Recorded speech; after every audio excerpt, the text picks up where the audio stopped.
All right, thank you for staying with us on Sunrise. And we take the next conversation now. We began with assessing the performance of this current administration. It's been 6 years. And then we went on to the issue of constitutional review so that we can have a better run country.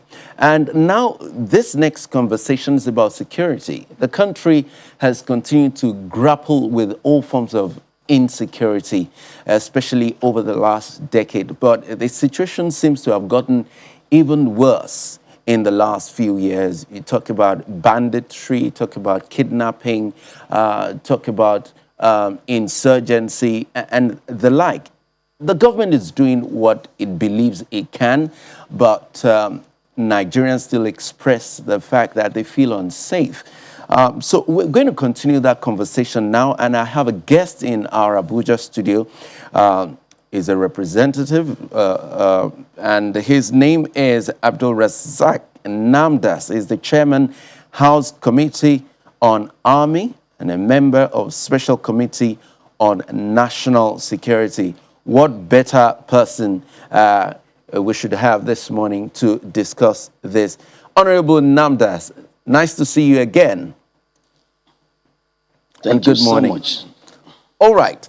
So, thank you very much for your time this morning. National security. Now, well, I would have loved to ask you what's your assessment of the security situation in the country. But it's already a no-brainer. But as a member of the National Assembly, what are the kinds of conversations going on within you and your members and your colleagues at the National Assembly? What are your prevailing thoughts? Thank you so much for giving me this opportunity.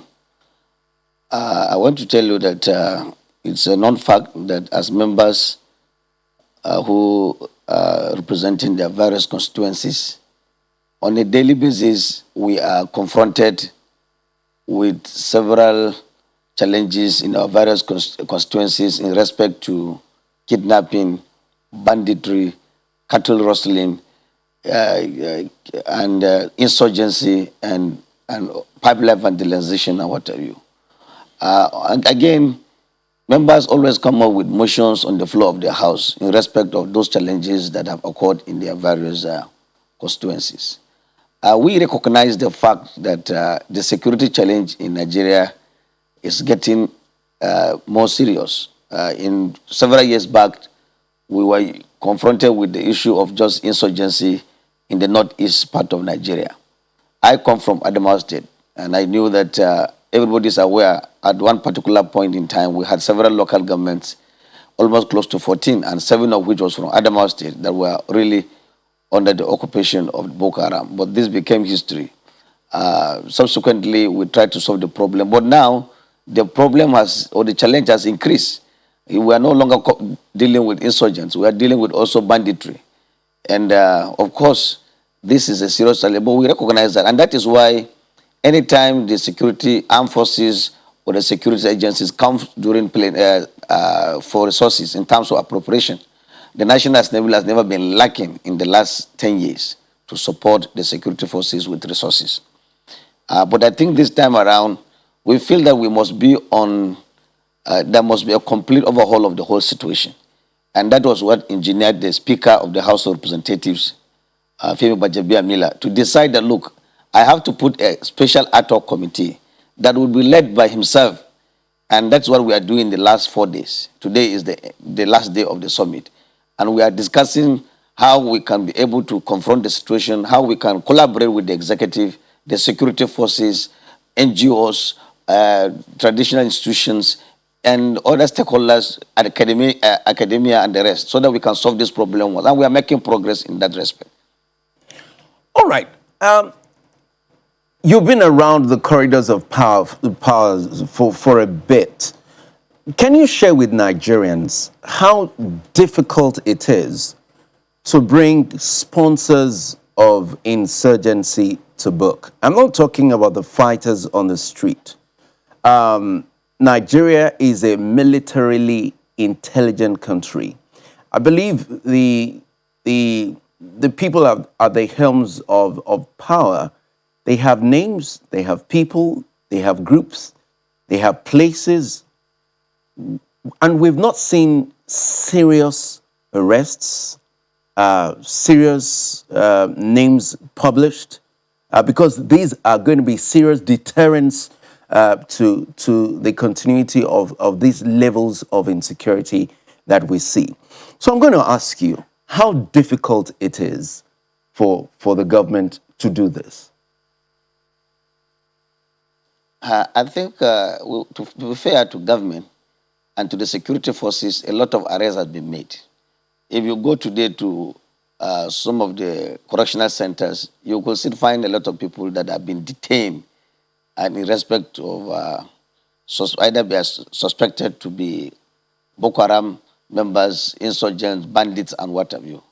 And I agree that just recently you are aware that the federal government did say that they have made a lot of substantial inroad by identifying sponsors of Boko Haram insurgents. And plans are underway to bring these people to book. The investigation is ongoing, and very soon their names will be published. But I want to tell you that, security issues are sometimes things that you don't rush to make it public. You could jeopardize your intention. If somebody is already aware, if you publish certain names, it will already be a public matter, and you have not taken the person to court. You will give the person the opportunity to try to run away, or to try to, public opinion could even distract government from taking certain decisions. And that is why it's not everything that you expect from us as stakeholders in the security sector to always come publicly and say it. But I can assure you that efforts are being done in that respect.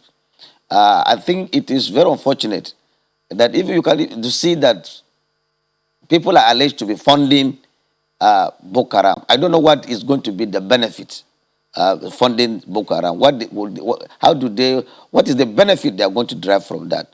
But I can assure you that once that is concluded, because if you don't do proper investigation in terms of prosecution, you even go to the court and will not get anything. And that's why it is very important that we allow the agencies responsible for investigation, prosecuting some of these allegations to please come out and do a diligent job without being distracted, so that these people can be nipped in the bud. But again, that is not even the issue. The other issue a part of is that I think, and that's why we are holding a security summit, even the judiciary sector is something that has to be looked upon. We, as lawmakers, we also look at certain laws and review them. And so that the interpreters of the law and the execution of the law should be able to sit down at the round table. Why must it take 10 years to solve a problem? If I'm supposed to serve 8 years, if the president is supposed to serve 8 years as his terms in office, 2 terms of 8 years in office, and has to have a case that will last 15 years, that means he will leave that seat without some of these issues being resolved. And I think we recognize the fact that we must sit down with the judiciary and see their challenges. And we as lawmakers, can we be able to amend some of these laws so that we can be able to fast track some of these kind of prosecutions, so that people do not take advantage of the long delay and look for adjournment and perpetrating evil in the society. That is something that we must avoid. But I can tell you that efforts have been done in that direction, and we are hopeful that something will come out of it. All right. You have been part of Days of Security Summit, and we believe that the purpose of that is to analyze the cause of the heightened insecurity that we see in this country. And of course, this emergency security meeting or summit that is being called right now comes right at the heel of it happened just last Friday. The head of the military or the army in Nigeria brought down, it was a mishap. But a lot of people believe that this is also a matter of national security. Now, what have been your findings in this security summit? Yes, Truly, there are a lot. Some I can disclose, some we have to allow it because at the end of the day, we are expected to have come up with something for the Nigerian people to know. So let me not just preempt, but let me just give you an insight. Uh, we have invited stakeholders in the security sector. They've given us lectures. Some have given us their experiences. Some who have been into detention have told us live in detention how they have related with Boko Haram members and the way forward out of it. And we as legislators, we are not. I am not the personnel of the army, as I always say, but because of the interaction we have had with them for over the years, we have been able to ask certain questions, and that is why we believe that at the end of this summit, we should have answers for them. For example, we have a belief that we are part of Nigeria. I come from the northeast. Or if you are not even from the northeast or north central, you've been watching and being part of this. We believe that we must have a way to resolve this issue once and for instance, in terms of equipment, we believe that rather than sometimes waiting to get high-powered equipments that will take years to come to Nigeria, we should use the available weapons that are on ground. Give our men, security men who have agreed to face this onslaught. And what is it? They use the AK-47. If you go to, each time you look at Boko Haram activities, they use just AK-47. And some of the equipments or the guns they use and the gun trucks they even use are those that sometimes they capture from our security forces. And we agree that there is suspicion. People are alleging suspicion of certain international hands. But I can tell you that rather than rely on that, what we are seeing currently is that some of these guns, gun trucks, some of the ammunitions that the Boko Haram people are using are the ones they have taken from our security forces, captured them and destroyed them and took some of them. They've been showing this one without number. So why can't we make this AK-47 available to the armed forces, the security forces, make available ammunitions? You see insurgents with rounds of ammunition with them. And the way you see that they display confidence that, look, they can waste as many ammunitions as possible. Now, our men in front on war, are they also having the same ammunitions? If they have 1 million ammunitions, we should have 10 million ammunitions. But if we rely on heavy equipments, we're waiting for a Tucano that will come in July. We have placed order after 4 years to come. And before you realize, we are got caught up. So we feel that these are things that we should handle. And again, we have lack of personnel. We agreed that we don't have enough personnel to prosecute this war.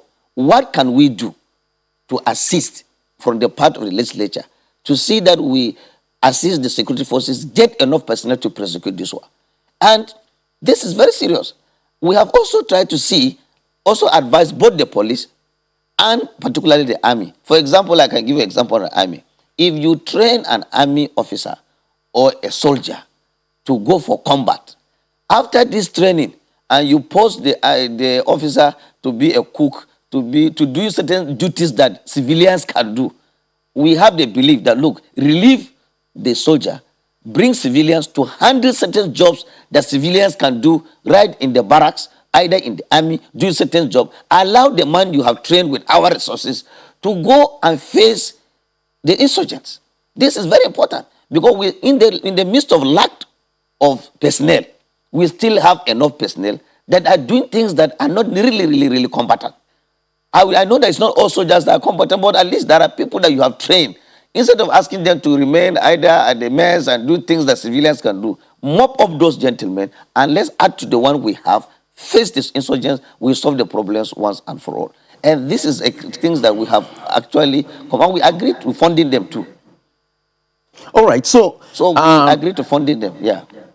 Another call is already brewing to invest more in ammunition, but that gives some Nigerians another level of suspicion that billions of dollars is perhaps going to go down the drain again. Why? Because this is not the first time we're spending humongous amounts of hard currency on insurgency.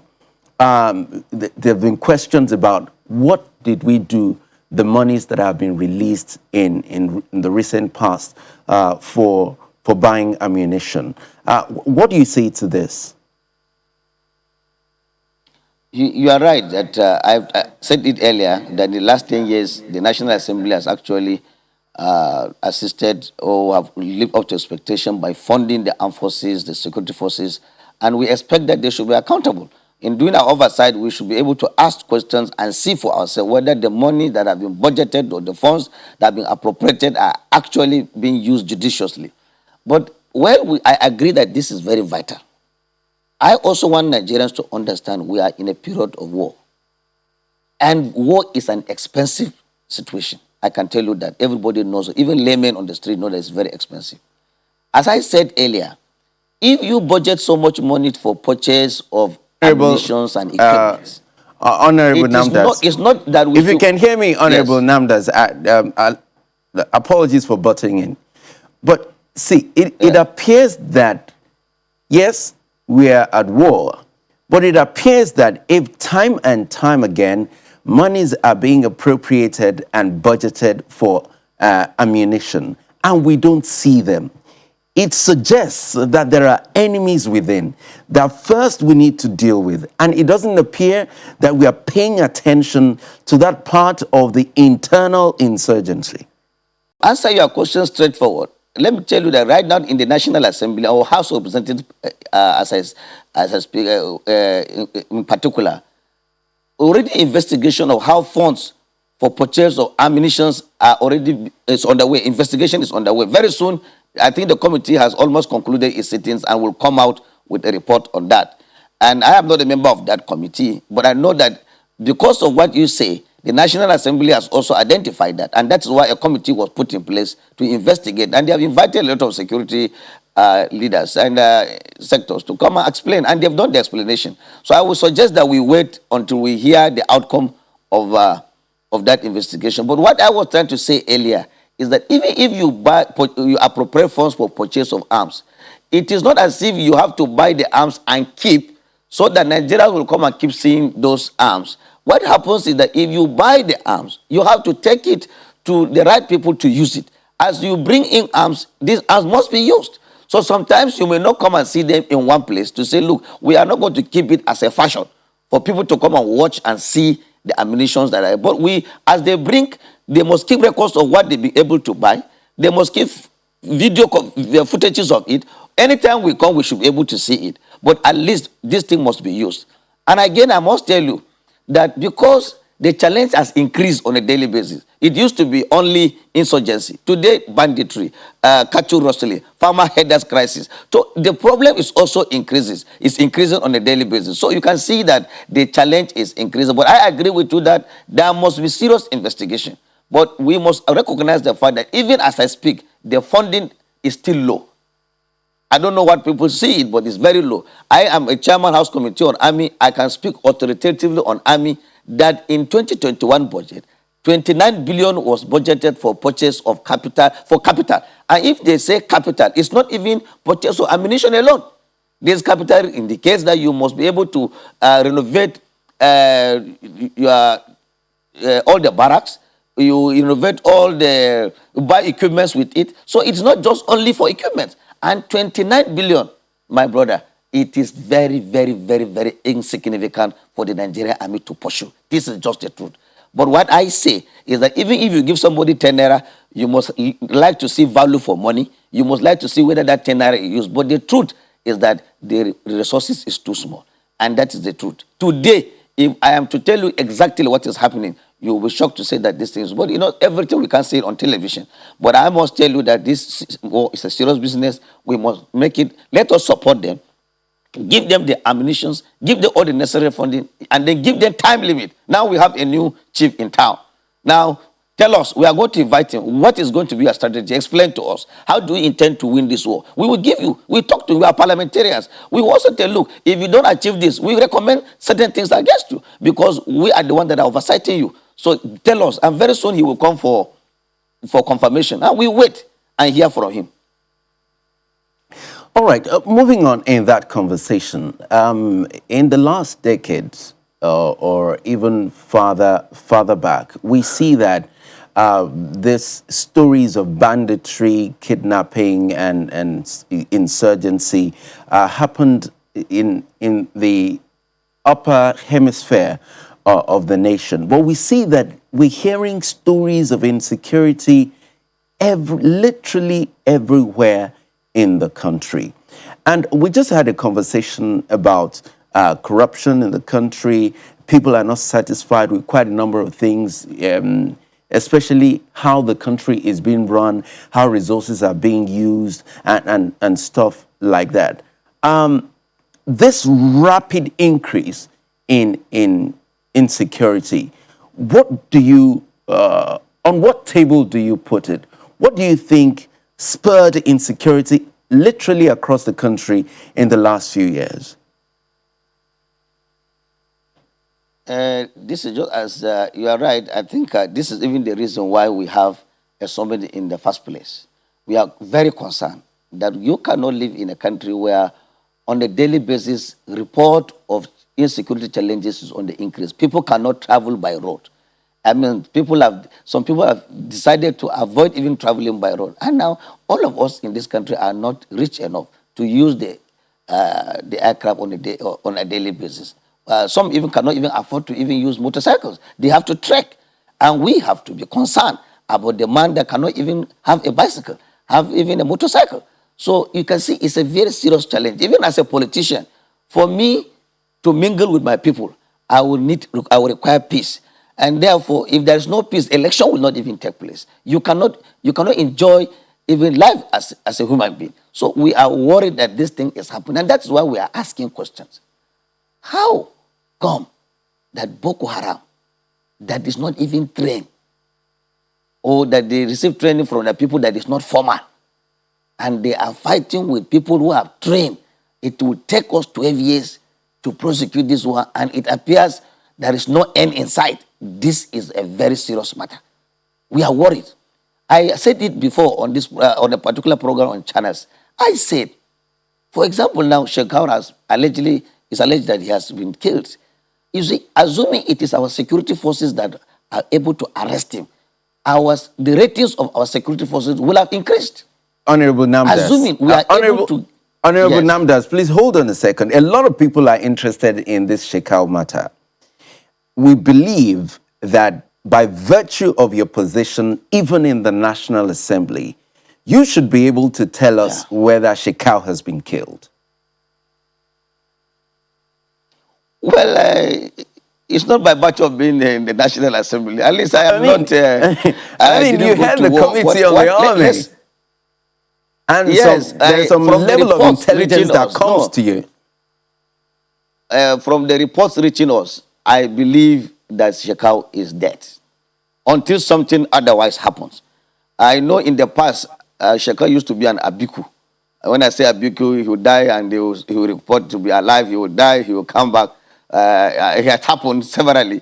But I think on this one, even the insurgents themselves, from the factions that we are hearing and the intelligence report, I have no reason not to doubt that Shekau is still alive. I think Shekau is dead as far as I'm concerned. From the ones until something happened and I'm proved wrong, but I have almost 99% certainty that Shekau is actually dead. The even more thing we should worry is that it is ISWAP that is alleged to have captured or killed or were the ones that make Shekau to even commit suicide. And if that is very true, we should be more afraid, and that is why this summit is also very important, because ISWAP is even more dangerous than Boko Haram. Because ISWAP is talking about territorial expansion. They are working to expand their territory. And Shekau is just trying to display leadership, display that he is a gangster and what have you. So we are even more afraid. And that is why we have drawn the attention of security forces that the problem at hand is even more serious than we assume earlier. And if that is the situation, tell us, what do you want? What can we do as members of the National Assembly? What can the executive do? We should tell them to their faces. What can we do jointly to solve this problem, because we can't continue in this manner. And I think we are making a lot of progress in this area. And I can assure you that with the new spirit that we are having, we are hopeful that we are going to get there. But the only thing is, we must be able to agree that we have to add more personnel, even if you have the required technology to fight. How? You still need personnel. And we have asked our armed forces, if don't be on the defensive. Please go on the offensive. You cannot sit down in one place and wait to repel an attack. You cannot say, look, I'm waiting. If these boys come, we would. It's just like playing football and you are only doing defending, while the other man is attacking. So which one do we have? We should be attacking. We should not be defending. So I think we have to motivate our security forces. Give them the mandate. Give them time limit. You can't sit in one place and be expecting results. If we do that, then we have agreed that we have to stay with insurgents and Boko Haram in the next 30 years, which is a very wrong decision. Let's go to the bush. Whatever you require, we give you. Get these guys out. How does Israel find out that there is Shekau in this place? If Israel knows that with 20 or 30 gun trucks, they can capture Shekau or make him to kill himself, then our security forces should do that. But these are things that we cannot explain completely on the television, but we have drawn their attention to that. We are, even as a strategist, my brother, I am also a criminologist. I'm not part of the chairman of House Committee on Army. I know, as a PhD student in security and strategic studies, I also have little knowledge of security. So we must be on the offensive. We cannot sit down. But I know that we need to motivate them. They are doing their best, but they need to do more. All right, I'm excited about the fact that you mentioned your credentials when it comes to understanding the art of war. And that brings me to the issue of communication as we fight insecurity and insurgency in this country. We believe there are several layers and levels of communication. But one of the areas of communication in the fight against insurgency that it appears that Nigerians are struggling with the approach of the current administration is communication. Quite a number of Nigerians believe that the person of the president, as opposed to the presidency, should be at the forefront of communication, communicating hope, communicating progress, communicating, other areas of communication that will give the people confidence as the army is out there executing this war against Boko Haram.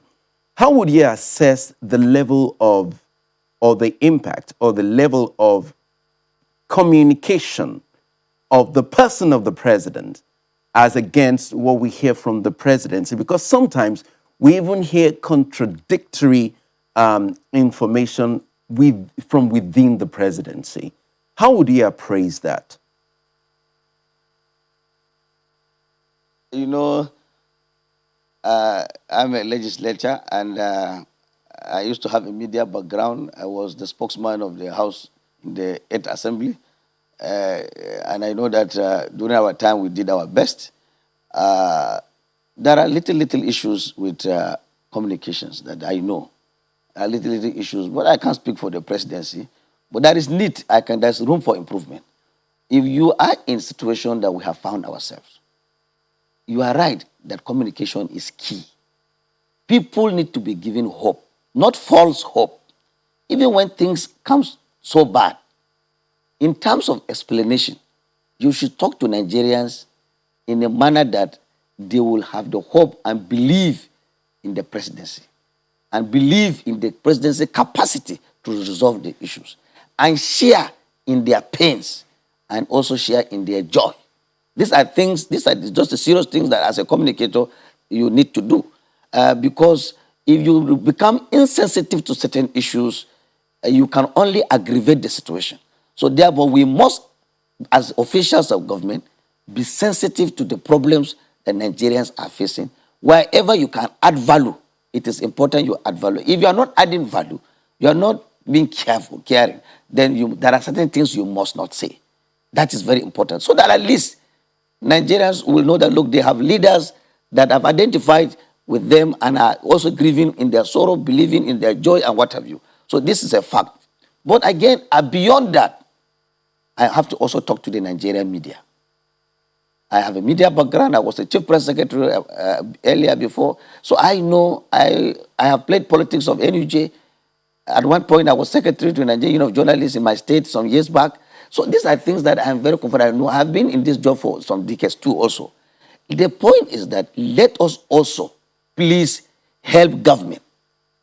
We should not praise terrorists and hail terrorists and always bring down government. We must be able to encourage our troops. In terms of reportage, if our troops are able to make gains, can you report these gains so that the troops' morale will be high? But you cannot be eulogizing also people who are giving us problems. You cannot give them headlines on a daily basis. When Sheikhout does this, when the social media comes, he is hailed. When the military make progress, it is not reported much. Nigerians are made to believe that these military forces are not working. I think it is not true. Truly speaking, let us agree. War is not a small thing. People who have sacrificed their lives to serve us, we must have some level of dignity. So in terms of this, I plead with the media. We should be professional. Help where we can give help. We have also national interests. But I know Nigerian media is one of the best around the continent. They are doing their best. But please, we must also do more. If we allow the terrorists to believe that they are a government in themselves, we are in trouble. That's just the truth. All right, I guess it's a good place to leave it. Honorable member of the House of Representatives, Abdul Razak Namdas, he's the chairman, House Committee on the Army, member, Special Committee on the National Security. Thank you so very kindly for gracing this program with your presence, and thank you for your perspectives and thought on the different angles to the issue of security in the country. And our prayer and thoughts is that we get past the issue of security in no time. Thank you very much, Honorable, for being part of the program today. Thank you. All right, when the program returns, we have a final lap, and that's introducing our artist of the week. That'll be in just a moment. Don't go away.